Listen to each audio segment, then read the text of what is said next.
And we're on. Yeah. Hello, everyone.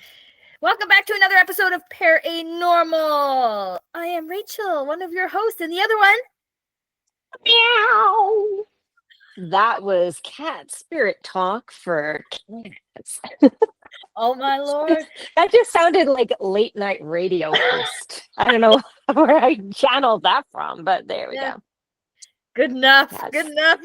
It's been a day. Mhm. Today is Mother's Day, but when this airs, it's going to be a week from now, which is actually going to be the long weekend. So whatever. Yes. I don't know. And then we just got back. Well, I did from the Beck House in Penetanguishene in Discovery Harbor, so that was cool. We should, you know what we should do? We should do a live on location from the Beck House. Isn't that what you did last night? No, like podcast, not what we did. I'm like, what are you talking about? You did that. Yes, I am eager to get there. Mm-hmm. That place, long before I was ever fortunate enough to know you guys, that house came up in my radar, and I emailed her several times. This might have even been kind of prior to Airbnb, or Airbnb was just kind of new. And she just never got back to me because I was like, I'm sorry, am I renting a room? Am I renting the whole level? Like, I couldn't quite figure out by her advertising. And so I kept sending her messages and she just never got back to me. Yeah, she doesn't check her emails. She just does B&B. Yes. So I just never got to go there. And then I was like, maybe it's too good to be true and it's a lie. So it is not, obviously. And now Airbnb, and I'm excited to go next time. Yeah. And I'm pretty sure there'll be a next time, and it might be sooner than later. Oh. Thanks. Well, I watched live and there was lots going on when I watched. Lots of bell stuff going on. And then, well, when you first got on there was something on the SLS camera that looked like it was petting Jay for a while. And then it looked like it was trying to hump him in the head. And then some second one appeared. Oh, yeah. Sorry, my alarm started going off. And then the second one looked like it was thrusting parts of its body towards Jay. So I'm not sure how that worked out. I don't know how your sleepover went. But I don't know. I yeah, like I do at every other haunted. exactly. So left the rest of them to their chat that I woke up to. Did Paula crawl into bed with you guys, or did she sleep by herself? Nope, she slept by herself in her own room and had a really weird dream. She had a really weird dream about the place. So I'll let her explain that, next time we chat. Yeah, cool stuff. Yeah. But tonight is not about any of that. No, it's not. No, it's not. It's about that. And that. I love how there's just two random cowboy hats appear once in a while in your background. I know, because I just moved. Now it's not going to do it. Yeah, I was like, now they go. Very good. But today's episode is all about animals. The dead kind. Yep. Pets. Oh, I should have had Pet Cemetery as my background. Next time. I know. Oh my god. Oh wow. So. No. But yeah, so like ghost animals, spirit animals. If all of a sudden my laptop comes off the bed, it's because the dog kicked it off because she is just fidgeting. Is she a dead dog? No, she's 14. She's not quite there yet. No, but I'm just wondering. For those of you who don't know, she's not a spirit dog. No, she's really alive. And she's so cute. Hating on me right now for being away. I would never have known she was 14. She looks very young.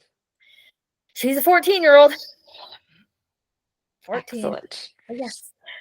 Well, this I find is a very interesting and semi-controversial topic. I know a lot of skeptics, including my darling better half, is always like, well, wouldn't there be ghosts everywhere? He's like, are there ghost cows or are there ghost dogs? And I'm like, well, what happened? She just sneezed and she went, and then she went, oh. You didn't hear it. Sure. Oh my God. Sure, Rachel. Perfect. The dog, quote, unquote. Oh my God. The demon dog. Exactly. Funnily enough, one of my stories is about a demon dog. So Oh my gosh. you later on those sound effects. But yeah, I think a lot of people struggle over this one, including myself. I'll be honest. I I'll tell you what I think. First of all, because we still don't 100% know what human ghosts or spirits are, Mhm. it's hard to kind of realize why potentially they come back or exist in the first place. Mhm. But I think the reason there's not a prevalence of animal ghosts or spirits is because they are sort of on a different level from human beings, anyways. Mhm. And I don't necessarily think that our sort of frequencies maybe are along the same level. So when they're Mhm. gone, they might still be around, but we just can't necessarily tap into that per se. Mhm. Um, there's a lot of talk about the different dimensions that are out there. I'm not entirely sure if I into that, but from what I understand, there's like six. The first being sort of your very low level life forms like single cell bacteria type thing. Mhm. Then the second dimension would be animals. The third dimension are us humans. The fourth would be sort of our deceased loved ones. Mhm. The fifth would be deities, saints, those kind of Mhm.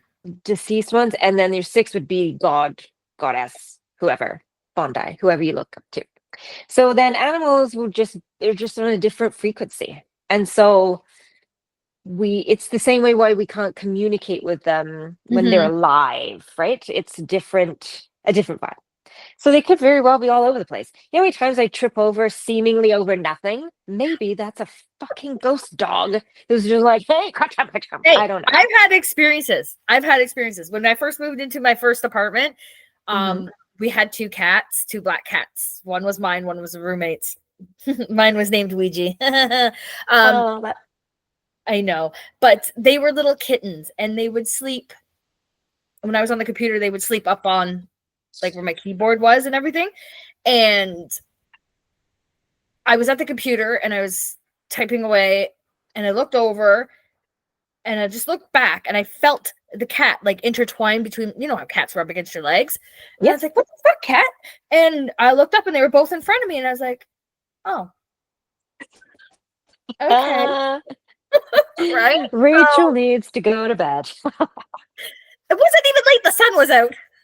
Then again, I shouldn't say anything because I sat down earlier and I was like, I'm just going to relax here. And I was out. Well, interestingly enough, we captured something when we were at the Thomas house. We were inside the, Thomas Mhm. house, and I have the clip somewhere. Anyways, we're just asking questions, we're doing whatever, and we asked a question. I wish I did have it written down at one point. Oh, right here in front of me. That's so funny. So we're starting. This is when I think the Estes method is happening with Leanne, Mhm. and we started getting Murray come through and someone else, and you were asking questions, and then Leanne's like, let them speak, and then we get this crazy cat go, and we all heard it, and it was inside the room, and a former member who was with us at the time, even she was like, was that like a crazy cat? Like, what was that all about? And there was nothing. It was inside the building Yeah. with us. There was nothing outside. It was the craziest sound. Mhm. So maybe someone stepped on the ghost cat and it went crazy because she was just walking kind of in when it happened. It was the strangest thing. I even wrote it down. I'm like, where did I put it? Crazy cat scream. That's what I wrote down. I But that's totally so forgot about annoying. that. Oh It's a my gosh. really weird, and it sounds like a cat, and it's right there. It's not like it's in the distance and could be outside, but Mhm. also there was. there's, I don't know. I don't think there were any cats cruising around down at the park, but whatever. I mean, we can't 100% say it was a ghost cat, It had but to have been. you can tell by you can just tell that it was inside that room. It wasn't muffled or outside, but it was just crazy. Hmm. And I've had So weird there you dreams too of my dead dogs. I go. remember Yeah. my dog growing up. She was a cocker spaniel, black cocker spaniel, and she would always, because I had hardwood floors in my bedroom, she couldn't jump on my bed because she would just slide off. So she'd always stand there and put her paws up and tell me to pick her up. Same thing my other Hmm. dog did.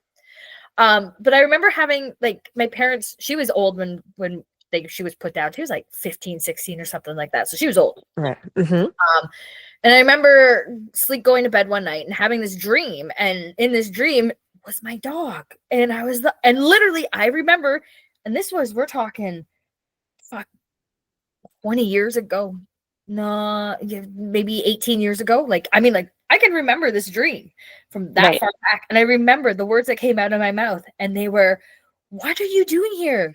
You are dead." Oh my God. I told this to my dog in my dream. But that could have just been a visit, right? So I can't really say. Like, I remember all that. So I remember Well, some I've really weird had times where I felt like my old dog has jumped on the bed and Mhm, is at the end of the bed. Like you feel the depression and you mhm, just feel that everything shift. And I'm not sure if it's me slightly falling asleep. And so there's that weird, like, wake mhm, dream state, but I don't know. And again, do they have that ability to come back or mhm, even that mindset? Like, again, we don't understand why ghosts are there. We don't understand if when we die, we have an opportunity to come back or if people are mhm. stuck. We don't know. So, do animals have that same conscious thought or ability? Or are they just like, I'm out of here? And it's not, I don't know. I'm pretty sure they do come back. I'm pretty sure. Like, even my cat, I put him down a year and a half ago Hmm. or so. My mom is pretty sure she still hears him jump up on the counter when she's here watching my child. Like, she's like, "No, I hear your damn cat, and he's in on the counter again." And I was like, well, fuck, man, there's no room on the counter to begin with. Like he, And again, go but yeah, ahead. like she hears it. And she used to say she used to hear the dog's nails like on the floor Yeah. when she was sitting in the basement. Like she would hear the clicking, right? And this is after the dog was Hmm. put down, right? So yeah, she's had those experiences. So I fully believe they come back. I think it's just Well, like their spirits. They're not really ghosts, I should say.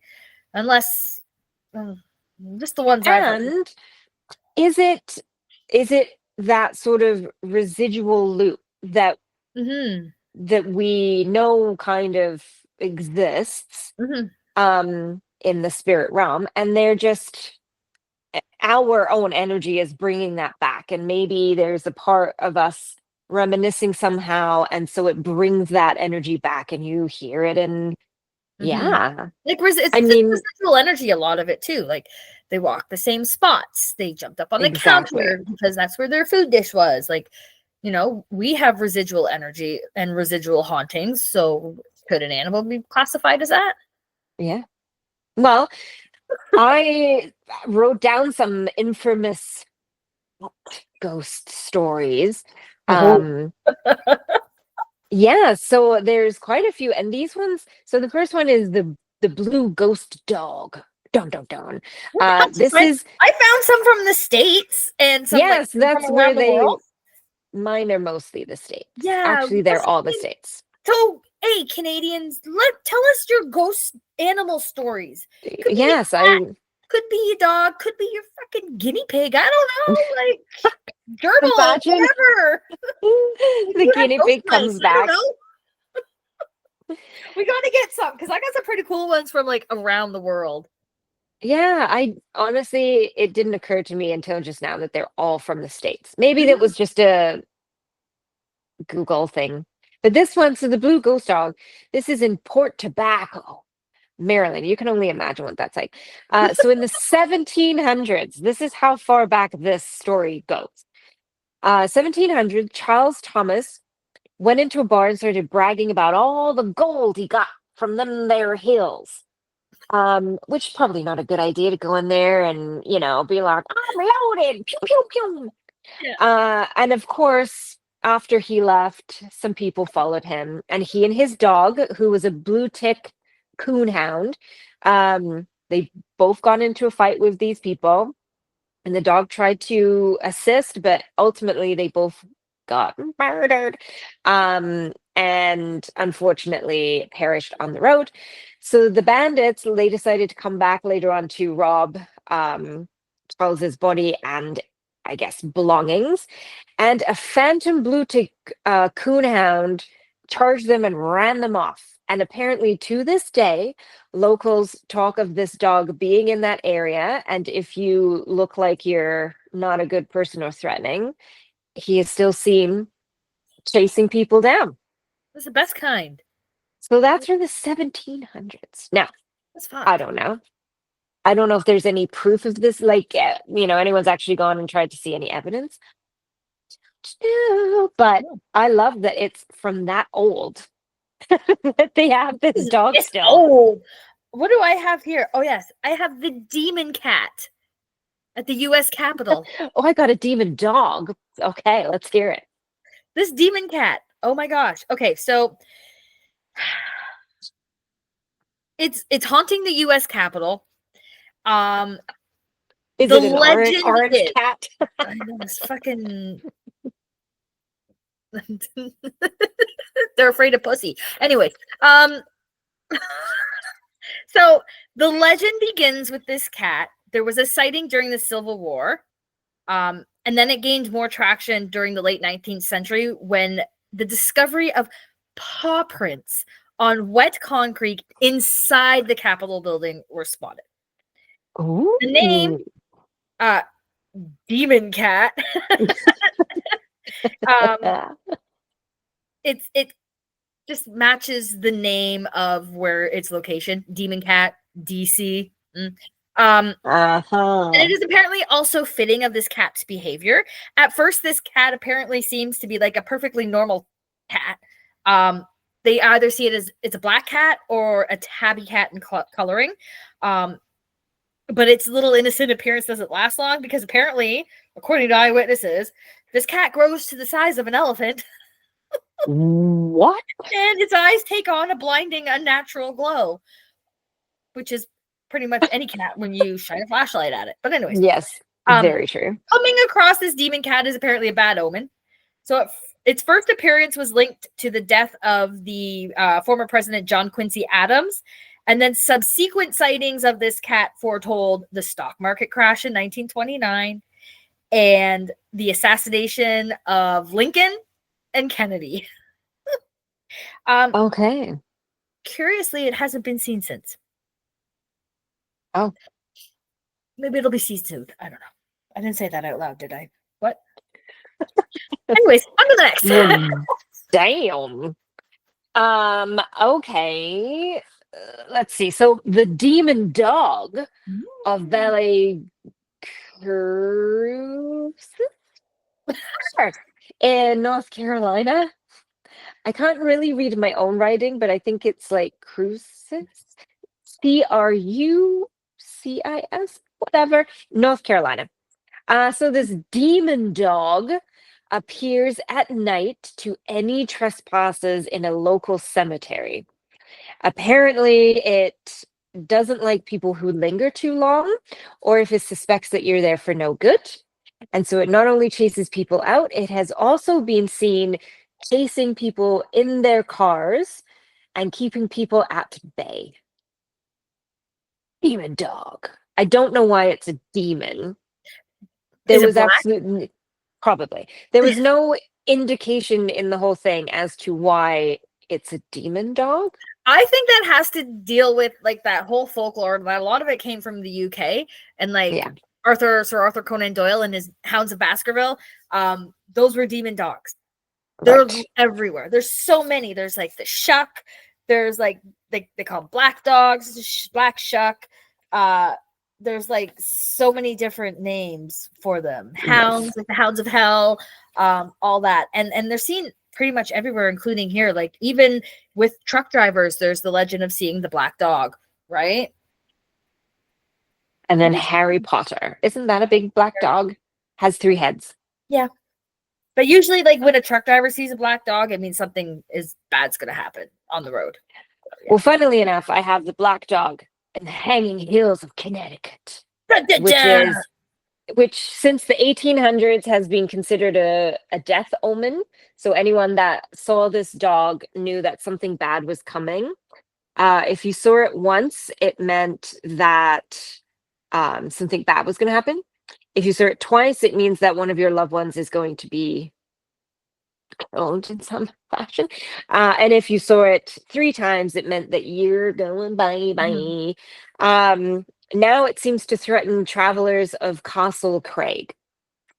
Not sure why, but that place, maybe don't go there. Or do, and go and see the Black Dog of Hanging Hills.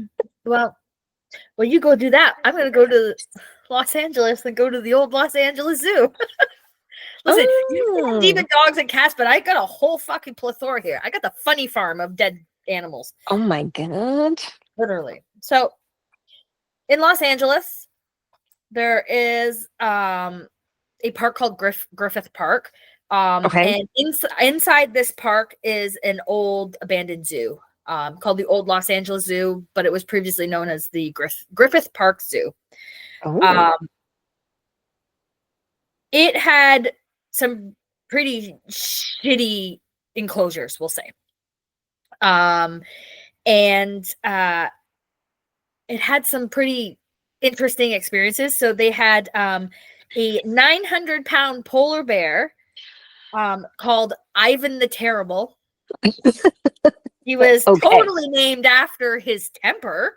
Apparently, he killed 2 of his colleagues, if that's what they call them. So he killed 2 other polar bears while fighting with them over his mate. Oh, okay. Then he would maul his mate of 11 years too. Oh, yeah, he was pretty fucking terrible. Yeah. Okay. This zoo also has countless examples of neglect. There was a baby zebra who broke its neck and a bear that broke its neck. The big cats were fed cost-cutting diets of horse meat during World War I and subsequently died because they were malnourished. Yeah, and then a woman also wrote to the zoo claiming that she had seen at least 100 canaries die during a heat wave. 100 canaries? Yeah. What kind of zoo is this? Here's the canary exhibit. A defunct one now. Yeah. They said another one also said that they saw a badger trying to dig through a wooden enclosure with bloody paws. Like this was not a good zoo. Like this was the zoo that makes you want to shut down zoos. Anyways. Yeah. Apparently this defunct zoo is like paranormal investigators want to go there all the time because it's abandoned and apparently it's haunted. Strange noises are heard, fences rattling, cages opening, whimpers and moans of animals in distress, and occasionally shadowy figures have been captured on camera. I don't know if I'd want to go to that. I was literally thinking, I don't know that I want to go to a place where animals were like, which is so weird because I'd be like, oh, an abandoned sale asylum, let's go. But I'm like, where animals were tortured? No, like, no. Yeah, that's kind of. You know, yeah. So, wow. I find the weirdest shit on the internet. You sure do. I mean, that just sounds like a very horrible place. Yeah. To begin with. Okay, I wouldn't have wanted to go there when like things were alive. I would not have wanted to go, let alone. I know. Well, here, I'll make it happier. Do you have it? You have other stories, right? Yeah. Okay, I'll make it happier so we're not. All right. Now let's talk about Preston the boxer. Yes, the boxer. He's a dog. Okay. He's a good one. So the story goes that Preston was a boxer and he lived with a family in a neighborhood in Nashville. So Nashville, Tennessee. So one Halloween evening, he accompanied the local children on their trick-or-treating route. When a young boy in the group spilled his candy bag in a street crossing. This boy stopped to pick up his candy, and he was unaware that there was a car speeding in his direction. Oh no. Ever the alert boxer, Preston jumped in front of the car to push the boy to safety. Thanks to Preston, the boy was not hurt. However, Preston made contact with the car, and onlookers watched as his body was launched into the air. But when they hurried to the yard in which he seemed to have landed, he was gone. Like, there was no dog. He was gone. What? Yeah. Disappeared, gone. He like got teleported into a whole other realm. He just pretty much just shot straight up. He just kept going, body and all. Anyways, so they searched the neighborhood for him, but he was never seen again. At least not in physical form. So years after this event took place, children every Halloween in the same area that this unfortunate accident happened to Preston, it is said that if a child gets too close to the road, they will feel an invisible nudge and a touch that pushes them closer to the sidewalk so they don't wander out. Oh my gosh. I know. I had to do that one. Well, I mean, that's not uncommon when animals are really hurt and they know that they're not going to make it, that they will disappear into the wilderness to die, which is really sweet when you think about it. Or under your couch. Under your couch? Yes. Cats will hide when they die. And they usually go underneath your couch or your bed or under the stairs. Yeah. Surprise. Great. Oh my goodness. I Well, promise I'm not trying to give that. anybody nightmares. Everyone's looking at their cat like, don't you do it. Well, I have a nice little story about Leona the rat terrier, who haunts the Holly Hotel in Holly, Michigan. So this was a beloved pet of the former owner, who had the dog obviously since birth until they were old and gray. So a lot of guests have reported hearing the dog running up and down the hallways. They hear the dog barking, whimpering, but like it's playing, and also brushing up against them when they're either in and around the lobby area or sitting. And people just get a nice feeling that the animal is still around. Aww. This is a small dog, a rat terrier. I would trip over that thing. That's what I'm saying. It's like Every now and again when I trip, I'm like, who the fuck is tripping me? Now we know. Oh my Those God. dogs and cats and guinea pigs. Whatever works. Imagine at that zoo, Ivan the Terrible is a ghost and you encounter that bitch. Like, no, I'll deal with it. No. I don't want to deal with a dead polar bear that you can't see. unless you bring him. Maybe if you brought him a Coke, he'd be fine. True. Well, I don't know. He's just a dick, apparently. Even his girlfriend couldn't Maybe keep him he needs happy. a fucking Snickers. I don't know. That's true. You can tell I'm tired. All right. I have the Presidio Pet Cemetery. Ooh. And that is in San Francisco. And it dates back to the 1950s. And the cemetery serves as a final resting place for the pets of those who were stationed at the Presidio, which is a former military base in the San Francisco Bay. Apparently, hundreds of pets have been laid to rest in this half-acre plot, ranging from parakeets to rabbits to lizards. Oh my gosh. But it is speculated that even earlier, the cemetery was used for the cavalry horses and dogs that served in World War II. I just see words and it's just like, no worky. I'm just laughing because I know where that face is going to end up. No, fuck yeah.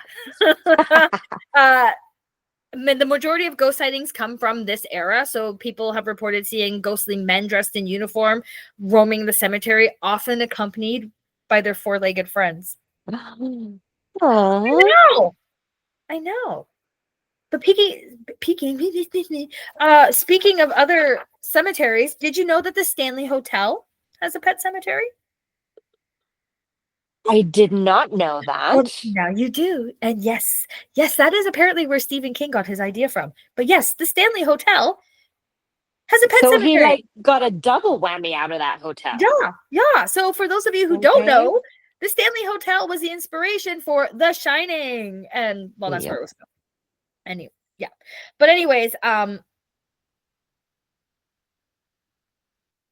because it is best known as the hotel on which Stephen King's The Shining is based on. The Stanley Hotel is a prime destination for us ghost hunters, paranormal investigators. There is a small pet cemetery that tends to get overlooked for the potential of other spirits on the property. So, but don't worry, these pets, these pets, these ghosts, these spirit animals do find their way into the hotel. So they have Cassie, is the ghost of a golden retriever with Okay. the fondness for finding treats and fetching newspapers. There is also Comanche, who is a fluffy white cat who has been known to wander the halls and just randomly enter guest rooms. Wow. Yeah. So who's like pet? Are they animals that came with travelers and died, and they were like, "We'll just bury them here"? I Like, don't where know. did they come from? I don't know. That's a good question. That's super weird. Especially a hotel to just be like, Yeah. just I have don't some know. dead It must be animals. something.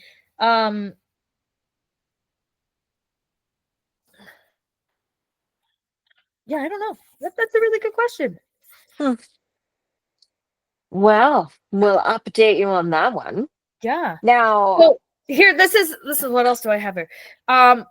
It says, but that's not to say that every pet buried in the cemetery is as understanding as the decision to construct a wedding pavilion atop their original graves. So they were moved. oh, Yeah. but So I don't know. still, like, it's so strange that they're there. Like, Yeah, it's weird. that will be a whole other episode. Why the Stanley Hotel has a pet cemetery. Well, then maybe we'll just have to go to Colorado if I can find out. Done. Now, one of our most favorite places to go, Wildwood Sanatorium, also has a pet cemetery that we only found out And the the last time time we were there. And there's how many did you see? Like 8? yeah, 7 There or was 8. quite a few animals buried in this little area. Mm-hmm. I don't know. Some were hers. I don't know where the other ones came from. She didn't like open up too much Mm-hmm. about it. Some, I think a recent pet of theirs had passed away and was just buried in there. So she's a little touchy on the subject, but we were just like, okay, that's good Thanks to for know right sharing. outside the house. No wonder who plays with the cat balls. It's an actual cat. Yeah, no kidding. So this is just like a general nowhere specific, just because I don't want us to get canceled. But slaughterhouses have always been the topic of, Mm-hmm. not great places, and people who live near them often hear the sounds of animals Dying. screaming out and yes, just being in pain. But animals themselves, when they get there, they sense what that place is. They know exactly what's going on there. And my sister is a health and safety inspector, and she's been to a few slaughterhouses, unfortunately.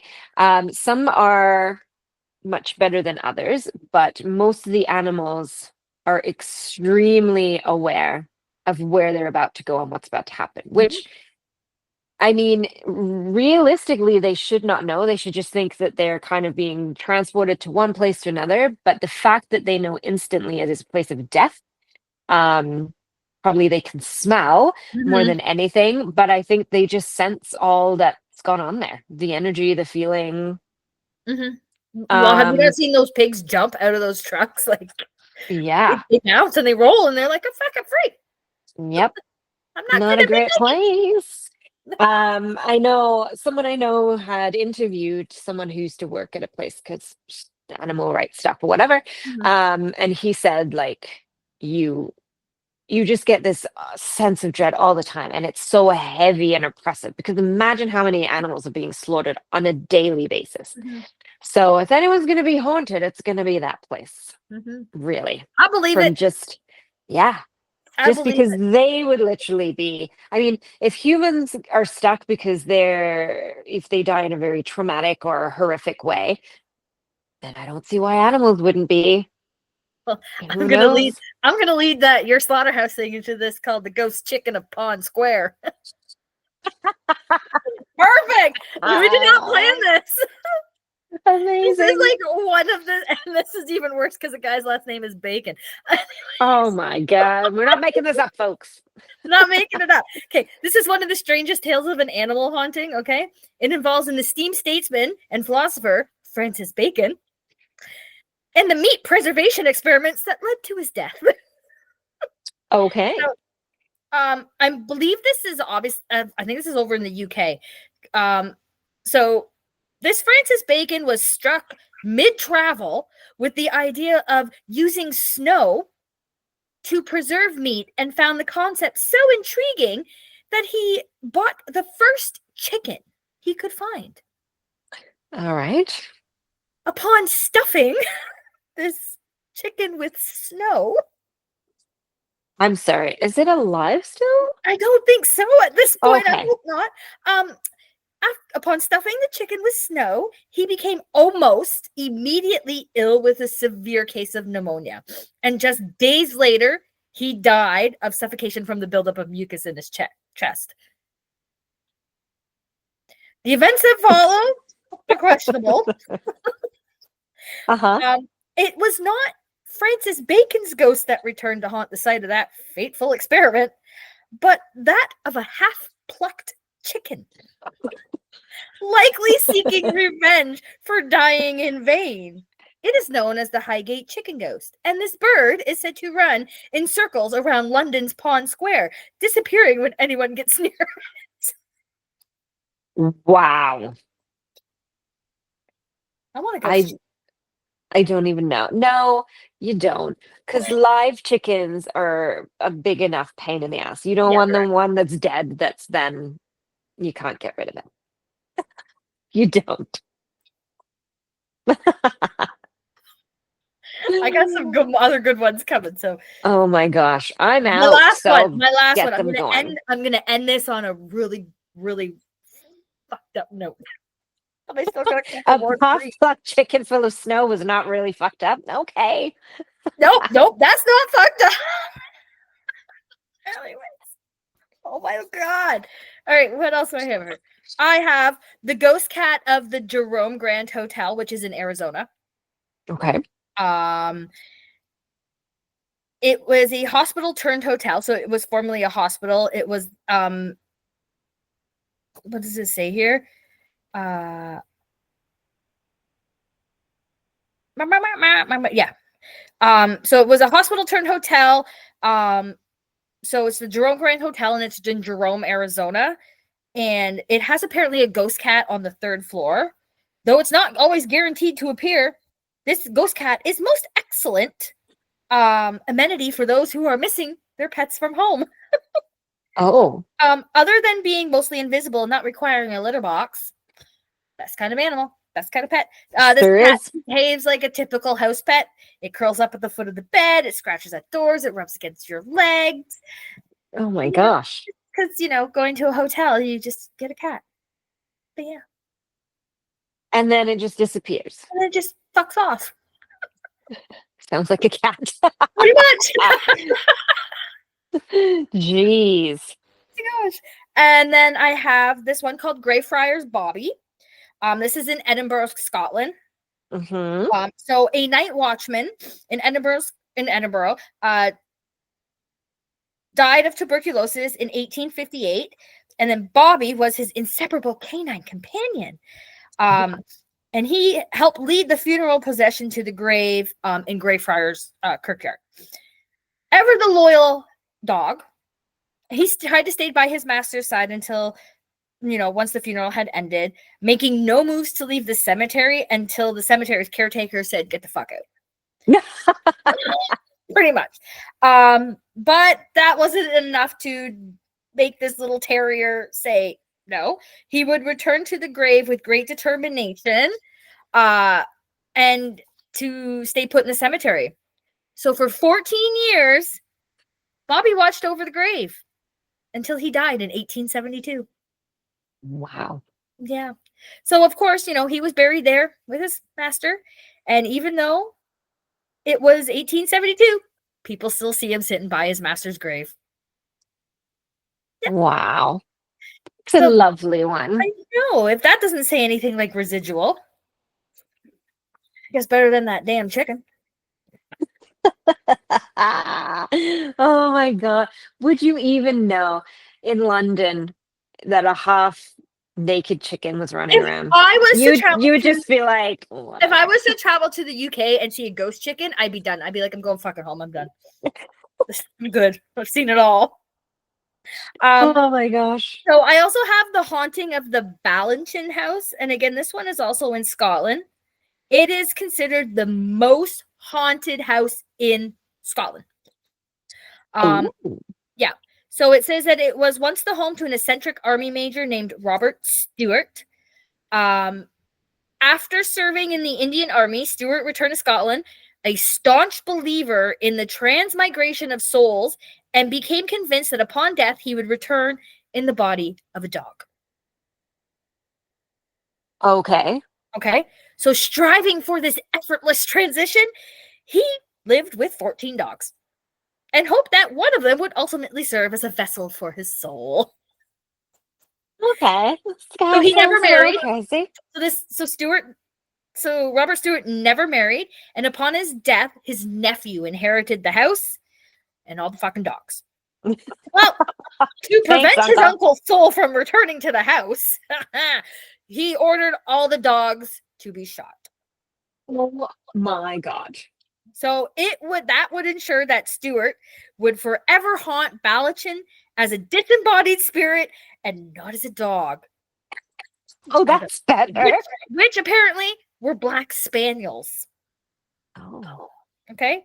But soon after Stewart's death, the nephew's wife was working in the study when she became overwhelmed by a strong canine odor, followed by a dog-like nudge against her leg.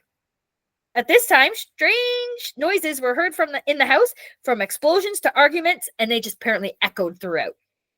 Wow. Yeah. So, frightened by the prospect of Ballantyne being haunted, servants and governesses started leaving their posts. In 1895, Stewart's nephew was fatally struck by a cab on the same day that 3 aggressive knocks, later understood to be a warning, rattled the door. Yep. The family that moved into the house right after in 1896 lasted only 11 weeks.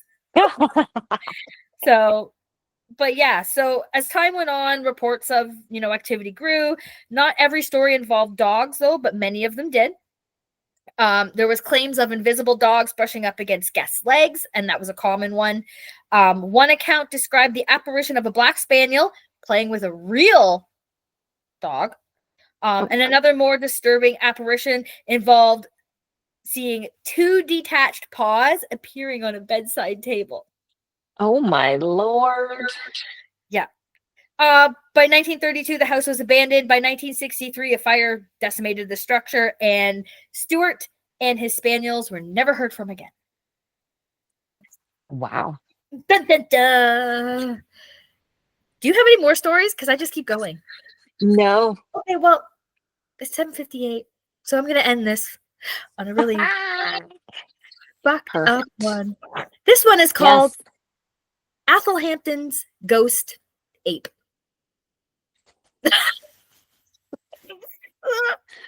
Okay. Well, this is in Dorset, England. Mm-hmm.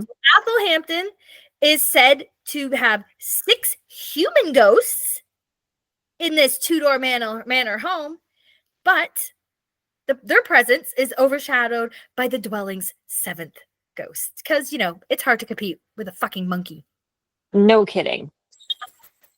So this one's a little sad, but weird. So this monkey was a beloved member of the Martin family, having made his way to England on a ship and then entering in the possession of Sir William Martin. This monkey had an especially close bond with one of the daughters of the family.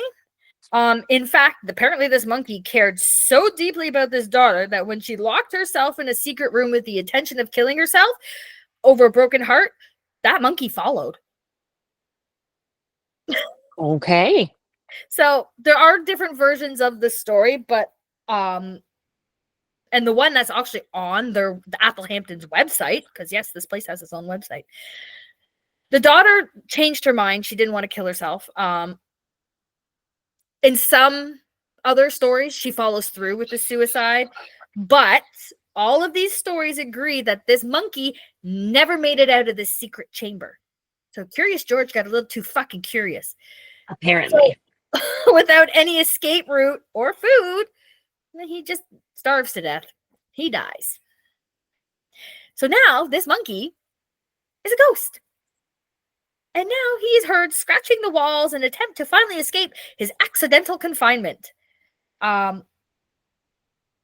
according to others, they have seen him swinging throughout the house and scratching his privates. The end. And then we're going to end it on that. Wow. Yeah. It's bad enough that you're like, is that a ghost ape? And then it's scratching its balls. Like, okay. I don't know. Great.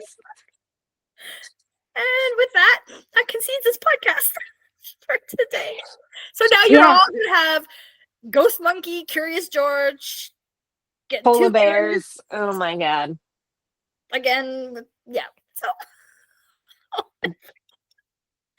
I love the shit we talk about. Let's hope that ghosts aren't real then. I mean, spirit or animal spirits. Just Listen. for that fact. Just monkey scratching balls. Come on. I don't fucking know. Anyways. Well, if you have an animal ghost story that's from this province or the other provinces in Canada that actually literally involves a real animal, boyfriend or your brother, like a real animal, let us know, because we can find much of anything in Canada. So yeah, we just got weird ones from the States and overseas because I guess we're not cool enough. Oh my God, could you imagine Canadian goose? Oh fuck. We would be done for. Or maybe we could harness them as our barrier against the rest of the world, though. If anyone tried to invade us, we'd be like, release the goose spirits. And people would be like, ah, it would be like the birds only, ghost birds. Terrible. Yeah. But anyways, you can send those stories to paranormalpodcast@gmail.com. So that's PAREHNORMAL@gmail.com. Or you can send us messages and comments on Facebook, Instagram, heck, TikTok. I gotta see if I can find a picture of this ghost chicken and this ghost monkey. Maybe Oh my God. Scratching his privates. I don't know, but I was just about to say, please don't that get might be against community standards. Oh my God. We get banned. Fuck. Well, anyways. Oh my God. Next week, our episode is on Sparta. This is Sparta? But not that one. Which you can actually buy if you really want to. I got those links I too. believe it's on for sale. It's for sale for the same amount of money as they want for the house across the street from me. And I would rather buy the tea house than that fucking house. Yeah. Just saying. Agreed. But I'm a great neighbor, so if you want to buy it, feel free. It's in Oshawa, but I'm not telling you my address because no. Don't do that. So if you know, you know. Anyways, all right, everyone. Have a great week. The long weekend's coming up. Yeah. Well, we did that at the same time. That was fucking weird. Wow. Oh dear. I think I need to go to bed and you need to go to dinner. I know. I need to have my Mother's Day dinner. Yay. Anyways, all right, everyone. Have a great week and we will talk soon. Bye.